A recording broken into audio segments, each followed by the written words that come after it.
Berdasarkan data yang tercatat oleh Badan Pusat Statistik Provinsi Bali hingga Maret 2025, jumlah penduduk miskin di Bali sebanyak 173,24 ribu orang.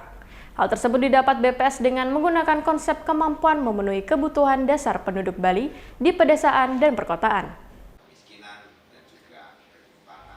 Untuk mengukur kemiskinan, BPS menggunakan konsep kemampuan memenuhi kebutuhan dasar atau Basic Needs Approach penduduk Bali, baik di kota maupun pedesaan, dengan tingkat pengeluaran rata-rata 600 ribuan rupiah per kapita per bulan. Dalam keterangannya di Denpasar, pada Jumat siang, Kepala BPS Bali, Agus Gede Hendrayana Hermawan, menjelaskan, persentase penduduk miskin Provinsi Bali Maret 2025 tercatat sebesar 3,72%, turun 0,08% poin dibandingkan dengan kondisi September 2024 yang tercatat sebesar 3,80%. Sementara untuk jumlah penduduk miskin di Provinsi Bali Maret 2025 tercatat sebanyak 173,24 ribu orang dan turun 2,97 ribu orang dibandingkan dengan kondisi September 2024 yang tercatat sebanyak 176,21 ribu orang. Meski demikian, pada Maret 2025, persentase penduduk miskin di Provinsi Bali sebesar 3,72%. Nilai ini di bawah angka kemiskinan nasional yang tercatat sebesar 8,47%. Persentase penduduk miskin di Provinsi Bali terendah secara nasional.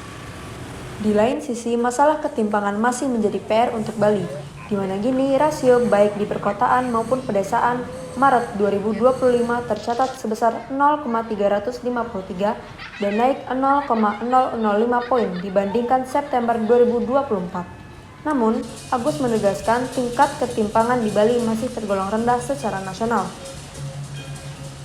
Angka kemiskinannya terendah nasional, tapi tingkat ketimpangannya masih tinggi. Artinya, secara total tingkat variasi pengeluaran di Bali itu masih berada di tengah-tengah, bukan yang terendah di nasional. Atau itu masih menjadi PR lah. Kan yang bagus itu adalah semakin merata pembangunan kan semakin bagus. Tapi tidak bisa dihindari bahwa dalam proses pembangunan ketimpangan itu pasti akan terjadi. Kan kalau teori ekonominya, orang yang punya kapital besar pasti akan menghasilkan pendapatan jauh lebih besar dibandingkan kapital kecil gitu kan. Semerata-meratanya pembangunan nggak bisa kita merata banget atau angkanya kecil banget. Jadi kalau proses pembangunan terutama di negara berkembang itu biasanya memang akan diiringi dengan ketimpangan.